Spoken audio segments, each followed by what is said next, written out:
हाँ तो बच्चों, आज हम आपको रस की परिभाषा, रस के प्रकार, रस के अवयव, ये वाला टॉपिक समझाएंगे। रस क्या होता है, रस की क्या परिभाषाएं हैं, रस किसे कहते हैं, ये सारी बातें आज के अपने टॉपिक में शामिल हैं। ठीक है, तो अब सबसे पहले हम रस का अर्थ जानेंगे कि रस होता क्या है, रस कहते किसे हैं। तो सुनिए, किसी कविता, नाटक आदि को पढ़ने, सुनने तथा देखने से जो अलौकिक आनंद की प्राप्ति होती है उसे रस कहा जाता है। ठीक है, सबसे बड़ा उदाहरण आपके सामने है। जब आप किसी भी कवि की कोई कविता पढ़ते हैं, किसी भी नाटककार का कोई नाटक पढ़ते हैं, सुनते हैं या देखते हैं, उससे हमें एक अलौकिक आनंद, मतलब इस लोक से परे का जो आनंद की अनुभूति हमें हमारे हृदय में अनुभव होती है, उसे क्या कहते हैं? रस। ओके, अब इसकी देखेंगे परिभाषाएं। भरत मुनि जी के अनुसार, भरत मुनि जी ने क्या कहा है कि रस किसे कहते हैं? विभाव, अनुभाव और संचारी भाव के संयोग से उत्पन्न होने वाले स्थायी भाव ही रस हैं।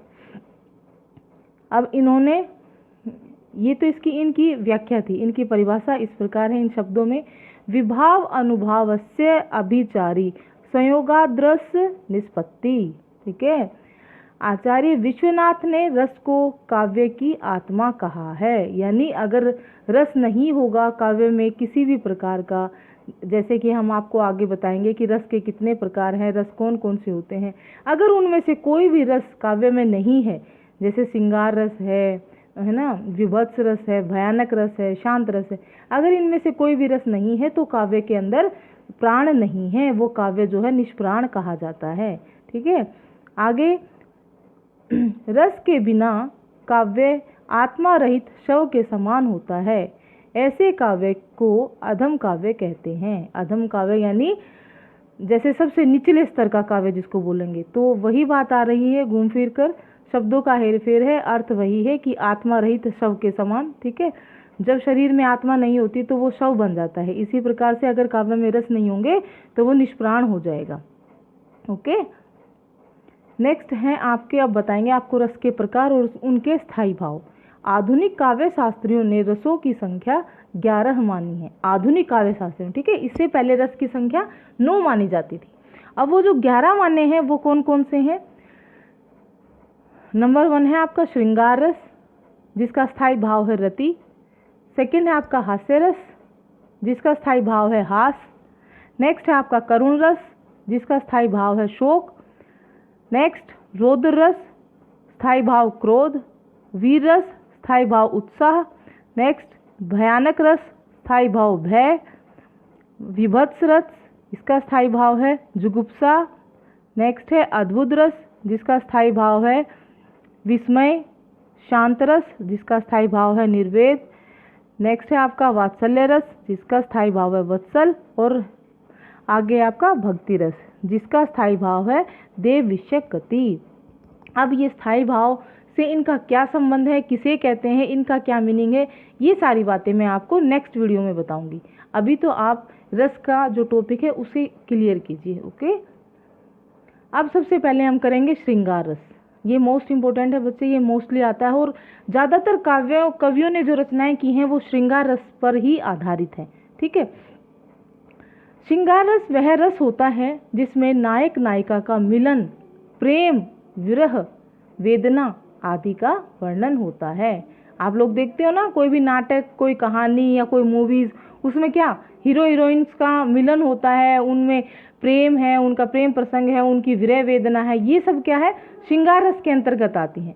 तो श्रृंगार रस के प्रकार हम बताएंगे आपको। श्रृंगार रस 2 प्रकार के होते हैं, संयोग श्रृंगार और वियोग श्रृंगार। अब संयोग श्रृंगार किसे कहते हैं? जिसमें संयोग दशा का वर्णन हो। संयोग दशा का वर्णन से अर्थ है जिसमें मिलन अवस्था दिखाई गई हो नायक और नायिका की। और वियोग श्रृंगार, जैसे कि नाम से स्पष्ट है, इसमें विरह दशा का वर्णन होता है, अर्थात नायक और नायिका के बिछुड़ने का इसमें वर्णन होता है और वो एक दूसरे के बिना किस तरह से विरह व्यथा को अनुभव करते हैं, इस बात के बारे में बताया जाता है। अब आता है आपका संयोग श्रृंगार। श्रृंगार रस के प्रकार हैं संयोग, वियोग। पहला है संयोग श्रृंगार। इसमें नायक नायिका के संयोग की स्थिति का, अर्थात उनके प्रेम मिलन का वर्णन किया जाता है। जैसे कहत नटत रीझत खीजत मिलत खिलत लजियात है, भरे मौन में करत है नैनन ही सब बात है। अब इसमें ये जो प्रसंग है, ये जो उदाहरण लिया गया है, ये सूरदास जी की कविता से लिया गया है। इसमें क्या बता रहे हैं कि कहत नटत, दो जो राधा जी हैं वो श्री कृष्ण भगवान जब उनसे मुरली के लिए कहते हैं तो एक बार राधा जी उनकी मुरली छुपा लेती हैं। तो वो उनसे कहते हैं कि भाई मुझे मेरी मुरली दे दो। तो वो कहती हैं कहत नटत रीझत खीजत, कहती भी हैं देने के लिए, फिर मना कर देती हैं, फिर उनको रिझाती भी हैं और उनको खिजाती भी हैं। ठीक है। मिलत खिलत लजियात है, और मिलने से उनका हृदय जो है खिल जाता है और फिर वो लज्जा का अनुभव करती हैं। भरे मौन में करत है नैनन ही सब बात है, उनका हृदय जो है पुलकित हो रहा है, इसलिए वो मौन है, लेकिन वो नैनों से ही सारी बातें करती हैं। ओके, नेक्स्ट है एक और उदाहरण है आपका, खेलत फाग खिलार खरे अनुराग भरे बड़ भाग कन्हाई, एक ही मौन में दोहुन देखिगे देव करी इक चतुराई। ठीक है। तो आप ये कोई भी एग्जाम्पल जो आपको इजी लगे आप कर सकते हो। नेक्स्ट आपका आता है वियोग श्रृंगार। इसमें नायक नायिका के बिछुड़ने का, एक दूसरे से दूर रहने का वर्णन किया जाता है, अर्थात विरह स्थिति का। ठीक है। और इसका उदाहरण देखेंगे, हैरी मैं तो दर्द दीवानी मेरो दर्द न जाने कोई, सूली ऊपर सेज पिया की मिलनो कित विधि होई। इसमें ये पंक्तियां जो मीराबाई जी की हैं वो अपने दर्द का वर्णन करते हुए कहते हैं, वो श्री कृष्ण भगवान को अपना आराध्य, अपना पति, प्रभु, परमात्मा सब कुछ मानते हुए कहती हैं कि मैं तो दर्द में दीवानी हो चुकी हूँ, मेरे दर्द का अनुभव कोई नहीं जान सकता है, क्योंकि मेरे पिया की सेज तो सूलियों पर है, कांटों के ऊपर बिछी हुई है, तो मेरा उनसे मिलन किस प्रकार हो सकता है। ठीक है। तो ये वियोग यानी विरह अवस्था दिखाई गई है। नेक्स्ट एग्जाम्पल है आपका, दरस बिन दूखण लागे नैन, जबते तुम बिछड़े प्रभु मोरे कभू न पायो चैन। इसमें भी वही बात कही गई है कि मैंने आपको इतने समय से नहीं देखा है, तो आपके दर्शन के बिना मेरी आंखें जो हैं वो दर्द का अनुभव करने लगी हैं, उनमें दर्द होने लगा है, मेरी आंखों में जो है मुझे अत्यधिक पीड़ा महसूस हो रही है। और जब से हम आपसे बिछड़े हैं, कभू न मेरे हृदय ने, मेरे नैनों ने कभी भी चैन की सांस नहीं ली है, हर समय वो आपका ही राह निहारती रहती हैं, इसलिए आपके दरस की प्यासी होकर ये नैन जो है दुखने लगे हैं। नेक्स्ट आता है आपका हास्य रस। हास्य रस नाम से समझ आ रहा है हमें कि जिसे पढ़कर हमें अपने अंतर मन में हंसी का अनुभव हो। ठीक है। ऐसी काव्य रचना जिसमें किसी की विचित्र वेशभूषा, क्रिया तथा कथन आदि के वर्णन से विभाव, अनुभाव तथा संचारी भावों के द्वारा हास्य नामक स्थायी भावरस प्राप्त होता है, अर्थात हंसी का भाव उत्पन्न होता है, वहाँ हास्य रस होता है। जैसे कि कॉमेडियन ये फिल्म होती हैं, सीरियल्स होते हैं, आप लोग देखते हो, इससे क्या होता है हमारा मनोरंजन होता है, इसलिए हास्य रस जो है विभिन्न प्रकार की वेशभूषा पहने हुए आपको वो कैरेक्टर दिखाए जाते हैं नाटकों में, या फिर उनके द्वारा कोई ऐसा एक्शन किया जाता है, कोई क्रिया ऐसी की जाती है, कोई डायलॉग्स जैसे कोई संवाद या कथन ऐसा कहा जाता है जिससे आपको हंसी आई। अब इसका उदाहरण हम देख सकते हैं, सिर घोट मोट पर चुटिया थी लहराती, भी तोंद लटक लटक कर घुटनों को छू जाती, जब मटक मटक कर चले हंसी थी भारी, हो गए देख कर लोटपोट नर नारी। अब मुझे तो नहीं लगता आपको इसकी व्याख्या की आवश्यकता है, क्योंकि शब्द बड़े ही सरल है कि सिर घोट मोट कर चुटिया थी लहराती, मतलब उन्होंने चुटिया कैसे की हुई थी, मतलब बड़े ही बेढंग तरीके से, है ना, और उनके सर पर जो है वो बाल अजीब से करके उन्होंने चुटिया उनके लहरा रही थी, और तोंद भी लटक रही थी, ऐसा लग रहा था मानो घुटनों को छू रही है, मतलब वो इतनी मोटी हैं। और जब मटक मटक पर चले हंसी थी भारी, जब वो मटक मटक कर चल रहे थे तो बहुत ही भारी हंसी आ रही थी, हो गए थे देखकर सब, और नर और नारियां जो है उन्हें देखकर लोटपोट हो गए थे, यानी हंस हंस के बावले हो रहे थे। इसी प्रकार नेक्स्ट है आपका, हाथी जैसी देह गेंडे जैसी चाल, तरबूज जैसी खोपड़ी खरबूजे से गाल। नेक्स्ट है आपका एग्जाम्पल, बुरे समय को देख कर गंजे तू क्यों रोए, किसी भी हालत में तेरा बाल न बांका होए।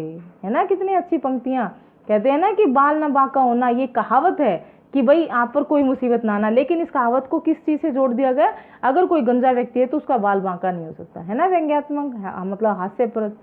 ओके, नेक्स्ट आता है आपका करुण रस। करुण रस जिसका कि स्थायी भाव शोक होता है। अतः ऐसी काव्य रचना जिसे पढ़कर या सुनकर देखकर शोक या करुणा का भाव उत्पन्न हो, वहाँ करुण रस होता है।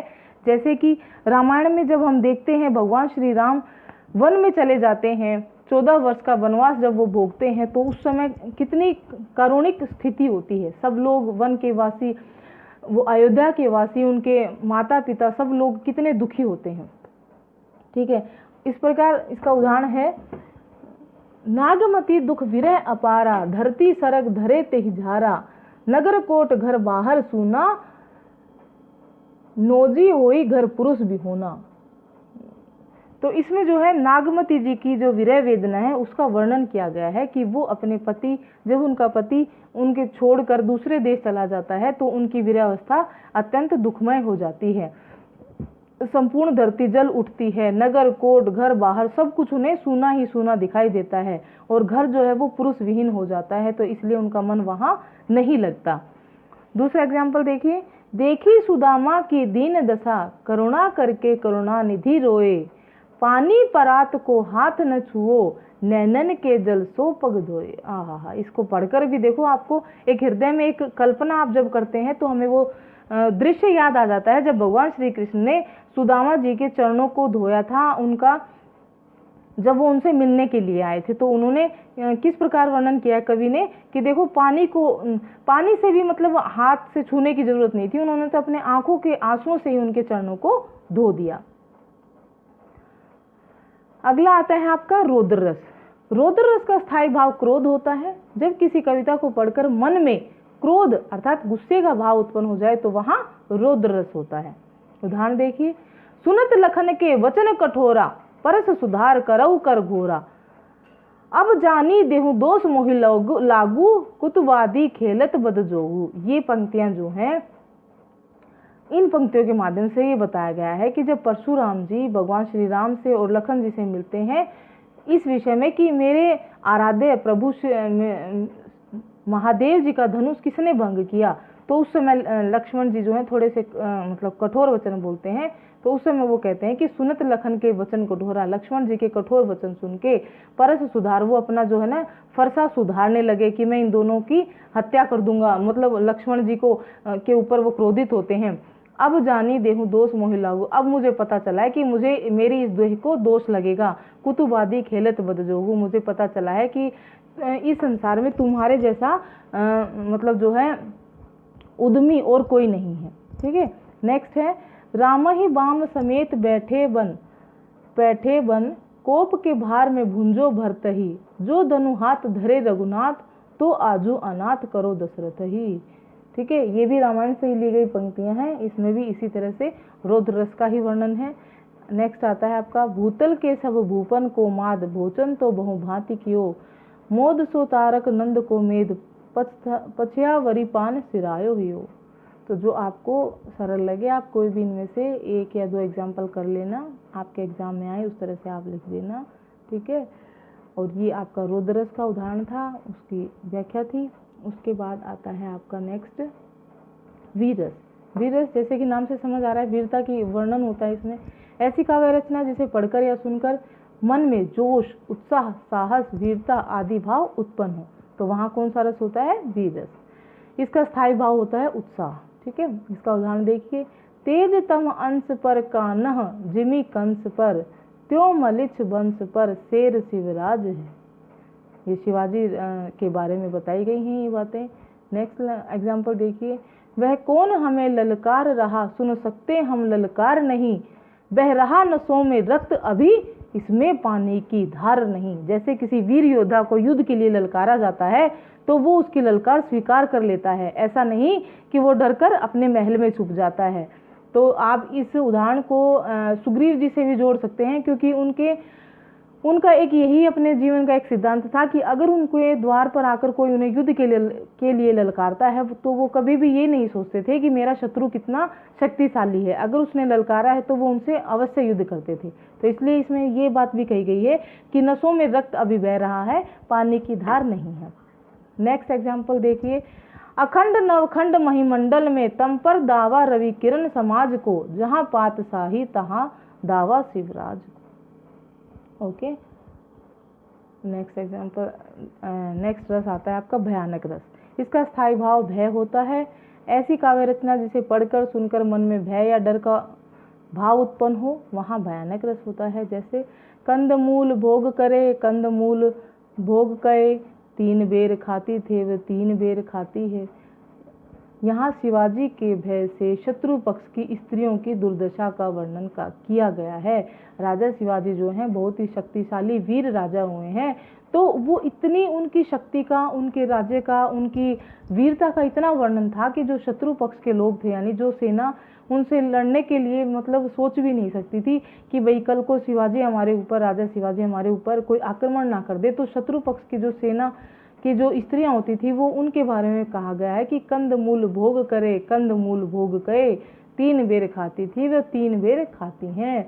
मतलब कंदमूल का भोग करती थी वो, लेकिन राजा के डर से वो 3 कहाँ, तो वो जो दूसरे राज्य की रानियां कहाँ तो 3 बार खाती थी दिन में, और कहाँ राजा के डर से वो 3 बेर खाती हैं। वो सिर्फ 3 बेर ही खाती हैं। बेर जो खाने वाले बेर होते हैं वो, तो इसमें अलग अलग अर्थ है। एक तो बेर का अर्थ यहाँ फल से है, दूसरा बेर का अर्थ यहाँ समय से है।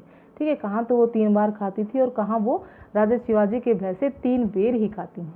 ठीक है, और नेक्स्ट एग्जाम्पल है आपका भागे बाहर सब नर नारी, घर लगे झूमने ठहर ठहर, चीखों से भरा सकल अंबर, आया भूचाल उठे थे स्वर।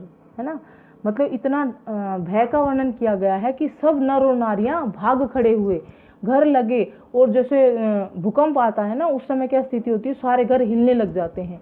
चीखों से भरा सारा अंबर, ऐसा लग रहा था कि सारे आसमान में किलकारियां गूंज रही हैं। आया भूचाल उठे थे स्वर, क्योंकि उस समय भूकंप की स्थिति थी, इसलिए ऐसा स्वर उत्पन्न हो रहा था।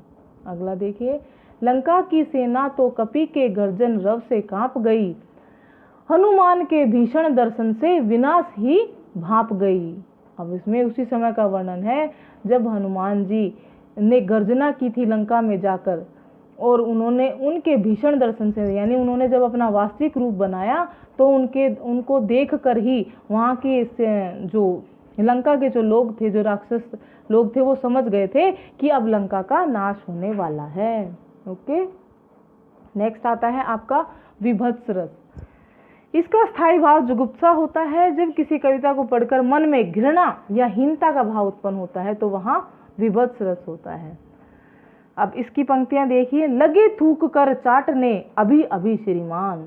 समझ आ रहा है ना, इसका तो अर्थ बताने की जरूरत नहीं है, तो आपको इसको पढ़ के ही जो है आपके अंदर एक घृणा सी उत्पन्न हो रही है। नेक्स्ट, घर में लागे बाहर लागे, सड़ती लाशें नूचती लाशें, दुर्गंध घोटती हैं सांसें, इंसान हुआ लाशें लाशें। मतलब लाशों, इंसान की जो मृत शरीर होता है उससे जो दुर्गंध उत्पन्न होती है, उसका अगर हम अनुभव करें तो हमें अंदर से एक हीन भावना से उत्पन्न होती है, एक अंदर से ही अपने आप से घृणात्मक का भाव उत्पन्न होता है। ठीक है, नेक्स्ट आता है आपका अद्भुत रस। इसका स्थायी भाव होता है विस्मय। जब किसी काव्य रचना को पढ़कर मन में विस्मय यानी आश्चर्य की स्थिति उत्पन्न हो, आश्चर्य का भाव उत्पन्न हो, तो वहां अद्भुत रस होता है। इसका उदाहरण देखें, अखिल भुवन चर अचर सब हरि मुख में लखियात, चकित भई गद गद वचन विकसित दृग पुलकात। अब इसमें क्या है, अखिल भुवन चर अचर सब, यानी भगवान श्री कृष्ण जब बचपन में बाल लीलाएं कर रहे होते हैं तो उन्होंने अपने मुख में मिट्टी की डली ली होती है, तो उनकी माता उनसे कहती है कि अपना मुख दिखाएं। तो जब वो अपना मुख खोल कर दिखाते हैं तो वो क्या देखते हैं कि संपूर्ण भुवन चर अचर सब, यानी जीव, जड़ और चेतन और सारी जितनी भी वस्तुएं हैं, तीनों लोग उनके जो है ना मुख में समाये हैं। हरि मुख में लखियात, प्रभु श्री कृष्ण के मुख में वो दिखाई दे रहे हैं। चकित रह गई हैं वो, और उनके वचन जो है गदगद, उनके वचनों से गदगद हो गई हैं और विकसित हो गए हैं उनके दृग पुलकात, उनकी आंखें बड़ी बड़ी हो गई कि ये मैं क्या देख रही हूँ। तो उन्हें बड़ा ही विस्मय अनुभव होता है, आश्चर्य अनुभव होता है। नेक्स्ट रस है आपका शांत रस। स्थायी भाव है इसका निर्वेद। जब किसी रचना को पढ़कर मन में शांति का भाव उत्पन्न हो, वहां शांत रस होता है। ठीक है, इसका उदाहरण देखेंगे, रुक्मणी पुनि वैसे ही मर गई, कुलवती संत सो सती भई, बाहर वह भीतर वह होई, घर बाहर को रहे न जोई। इसी प्रकार अगला है आपका एक और उदाहरण देखिए, राम नाम की लूट है, लूट सके तो लूट, अंत काल पछताएगा, प्राण जाएंगे छूट। अर्थात भगवान श्री राम का नाम तू जितना ले सकता है ले, क्योंकि मनुष्य का जीवन तुझे इसीलिए मिला है कि तू इस शरीर को पाकर भगवान श्री राम का स्मरण कर और उन्हें याद करके उनकी भक्ति करके तू इस दुनिया से, इस आवागमन के चक्र से मुक्त हो जा। तो राम का नाम लेने से भी तुम्हें शांति की प्राप्ति होगी। ठीक है, इसलिए यहाँ पर शांत रस है। नेक्स्ट आता है आपका वात्सल्य रस। स्थायी भाव है इसका वत्सल, वात्सल्य से स्पष्ट हो रहा है।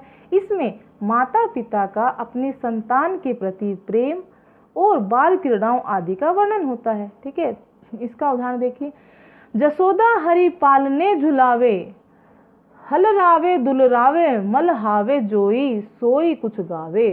अब इसमें यशोदा माता जो है, जब वो भगवान श्री कृष्ण को पालने में झुला रही होती हैं, तो उस पालने को कभी हिलाती हैं, कभी डुलाती हैं, कभी इधर उधर करती हैं, और वो चाहती हैं कि मेरा पुत्र अभी जो है ये सो जाए, चैन की नींद, आराम से इसे नींद आ जाए, तो मैं कुछ जो है इसे गाकर सुनाती हूँ, एक लोरी गाती हूँ। तो यहाँ पर माता का पुत्र के प्रति जो है प्रेम दिखाया गया है, वात्सल्य भाव दिखाया गया है।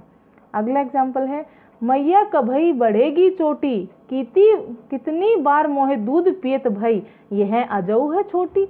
इसमें श्री कृष्ण भगवान की बाल लीलाओं का वर्णन करते हुए बताया गया है। जब श्री कृष्ण भगवान छोटे होते हैं तो उनकी माता उन्हें ये कहकर दूध पिलाती हैं कि आप, हे पुत्र, आप दूध पी लीजिए, देखो आपकी चोटी बढ़ जाएगी। तो श्री कृष्ण क्या कहते हैं कि हे मैया, मेरी ये चोटी कब बढ़ेगी, क्योंकि मैं तो इतनी बार दूध पी चुका हूँ। मतलब मैं दिनों को गिनते हैं कि मैं कल परसों मैं रोजाना दूध पीता हूँ, लेकिन देखो मेरी चोटी तो अभी भी छोटी है, ये तो अभी तक भी नहीं बढ़ी।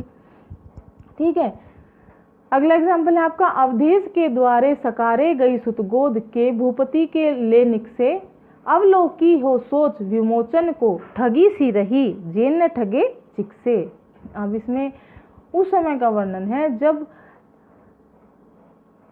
अवधेश यानी अयोध्या के द्वारे, जब श्री राम जी जो है बहुत ही मतलब बाल्यावस्था में होते हैं, तो उनको गोद में लेकर जब भूपति यानी जब राजा दशरथ जो हैं निकलते हैं अपने द्वार से बाहर, तो वहाँ की जो औरतें होती हैं, अयोध्या की जो नारियां हैं, वो बता रही हैं कि अवलोक ही सोच विमोचन को, मैं तो उन्हें देखकर ही सोच में पड़ गई, उन्हें लगातार देखती ही रही और ठगी सी रह गई। मेरे नेत्र तो हैं जो है ना उनके सौंदर्य को देखकर ठगे से रह गए, जे न ठगे चिक से, और जो उन्हें देखकर ना ठगे, यानी उनके ऐसे सौंदर्य को देखकर भी जो आकर्षित न हो वह निर्भागी है। तो इसलिए मैं तो जो है ना उन्हें देखती ही रह गई। तो ये क्या है, ये भी वात्सल्य भाव है। जैसे एक मनुष्य का स्वभाव होता है कि बच्चे सभी को अच्छे लगते हैं, इसी प्रकार तो भगवान स्वयं जब बाल रूप में होंगे तो वो कितने सुंदर होंगे, इस बात की कल्पना कीजिए। और फिर देखिए कि इसलिए फिर जो है वो नारी, अयोध्या की वो जो नारी होती है, वो इस बात के बारे में बता रही है। अगला उदाहरण आपका, मैया मैं तो चंद्र खिलौना ले हूँ, जेहूं लोटी धरनी पर अभई, तेरी गोद न हूँ। इसमें भी भगवान श्री कृष्ण की बाल लीलाओं का ही वर्णन है। इसमें भी श्री कृष्ण भगवान कह रहे हैं कि माँ अगर मैं तो लूंगा तो चांद वाला खिलौना ही लूंगा, ये चंद्रमा जो है ना, ये खिलौना मुझे अच्छा लग रहा है, मुझे तो वही ला कर दो आसमान से। अगर तुम नहीं ला कर दोगी तो मैं धरती पर लेट जाऊंगा और तुम्हारी गोद में नहीं आऊंगा। नेक्स्ट आता है आपका भक्ति रस। स्थायी भाव देव विषयक रति है। ठीक है, इसका स्थायी भाव, इसमें ईश्वर के प्रति प्रेम भाव, समर्पण भाव, दैन्य भाव आदि प्रकट होता है। इसका उदाहरण देखिए, भक्ति भजन हरिनाव है, दूजा दुख अपार, मनसा वाचा कर्मणा, कबीर सुमिरन सार। अब इसमें भक्ति की प्रधानता बताते हुए, भक्ति को प्राथमिकता देते हुए मनुष्य के जीवन में क्या कहा गया है कि भगवान का भजन ही हरि रूपी, हरि यानी भगवान श्री राम श्री कृष्ण का भजन ही जो है ना नाव है इस संसार में, बाकी तो सब दुख ही दुख है। इसलिए हमें भगवान श्री राम का, भगवान हरि के नाम का सुमिरन करना चाहिए, उनकी भक्ति करनी चाहिए। मनसा वाचा कर्मणा, कबीर सुमिरन सार। कबीरदास जी कहते हैं मन से, वचन से और क्रिया करते हुए हमें हर समय हरि, यहाँ पर कबीर जी की पंक्तियां है ना, तो कबीर जी तो साकार मतलब वो परमात्मा को मतलब सृष्टि का आधार मानते थे, तो उन्होंने कहा कि हरि का अर्थ यहाँ परमात्मा से है। तो इसलिए वो कहते हैं कबीर जी कि सुमरन ही सब चीज़ों का सार है। मन से, वचन से और क्रम से हमें हर समय उस परमात्मा का भजन करना चाहिए, उसकी भक्ति करनी चाहिए। बाकी तो इस दुनिया में सब कुछ दुख ही दुख है, दुखों का कारण है। अगला उदाहरण देखिए, मेरो तो गिरधर गोपाल दूसरो न कोई, जाके सिर मोर मुकुट मेरो पति सोई। ये पंक्तियां मीराबाई जी की हैं। वो कहती हैं कि मेरा तो गिरधर गोपाल ही है, मेरा इस दुनिया में और दूसरा कोई नहीं है। जाके सिर मोर मुकुट, वो कैसा है? अगर उसको आप देखना चाहें तो मैं बताती हूँ कि देखो, उनके सिर पर मोर का मुकुट है, उन्होंने मुकुट पहना हुआ है और मोर पंखी लगाई हुई है। और मेरा पति सोई, और वो ही मेरा पति है जिसकी ऐसी पहचान है। मेरा गिरधर गोपाल है, इस संसार में मेरा दूसरा किसी से कोई संबंध नहीं है। तो ये क्या है? इन पंक्तियों के माध्यम से भक्ति बताई गई है कि मीराबाई जी ने किस प्रकार की भक्ति की कि उन्होंने भगवान श्री कृष्ण को अपने पति रूप में मानकर उनकी ताउम्र जो है उनकी वो पूजा करती रही, उनकी भक्ति करती रही। आगे और उदाहरण है आपके, ऐसो को उदार जग माही, बिन सेवा जो द्रवे दीन पर, राम सरिस को नाही। ये पंक्तियां भी भगवान श्री राम जी की दयालुता के बारे में बताई गई हैं। अब ये इसमें कहा गया है, तुलसीदास जी द्वारा रचित है। ऐसे को उदार जग माही, इस संसार में ऐसा कौन उदार है जो बिना सेवा के ही दीनों पर द्रवित हो जाता है, मतलब उसका हृदय पिघल जाता है, वो दीनों पर दया कर देता है। तो वो कहते हैं तुलसीदास जी की राम सरिस को नाही, ऐसा तो इस संसार में राम के समान कोई नहीं है जो दीनों पर दया करने वाले हैं, जो सबका उद्धार करने वाले हैं। इस संसार में ऐसा उदार कोई नहीं है। अगला उदाहरण देखो, मेरो मन अनंत कहाँ सुख पावे, जैसे उड़े जहाज को पंछी फिर जहाज पर आवे। ये पंक्तियां विद्यापति जी की हैं। इसमें वो कहते हैं कि मेरा मन जो है कहीं भी सुख नहीं पाता, जिस प्रकार पानी के जहाज पर बैठा हुआ पंछी फिर से जहाज पर ही आकर बैठ जाता है, क्योंकि उसे कहीं भी ऐसा स्थान नहीं दिखाई देता जहां वो बैठ सके, तो इसलिए वो वापस, तो जहाज क्या है? भगवान की भक्ति, भगवान श्री कृष्ण की आराधना। तो वो अपना आराध्य जो है श्री कृष्ण भगवान को मानते हुए कहते हैं, प्रभु मेरा मन इस संसार में कहीं भी सुख नहीं पाता है, एक बार उड़कर चला तो जाता है इधर उधर, यानी सांसारिक विषय वासनाओं से आकर्षित तो हो जाता है, लेकिन फिर से ये आकर उसी जहाज पर यानी उसी भगवान की भक्ति करने लग जाता है, आपके चरणों में आ जाता है। तो इस प्रकार आपके ये जो 11 रस के प्रकार हैं, 11 ये सारे कंप्लीट होते हैं। आज के लिए इतना ही। ओके। हाँ तो बच्चों, मैं उम्मीद करती हूँ कि मेरे द्वारा हिंदी साहित्य की जो भी व्याख्या की गई है वो आपको अच्छे से समझ में आ रही होगी। इसलिए आप मेरी वीडियोस को आपके जितने भी सहपाठी हैं, विद्यार्थी मित्र हैं, उनके साथ शेयर करें और इसी तरह की मेरी एजुकेशनल वीडियोस से अपडेट्स होने के लिए मेरे चैनल को सब्सक्राइब करें। Thank you.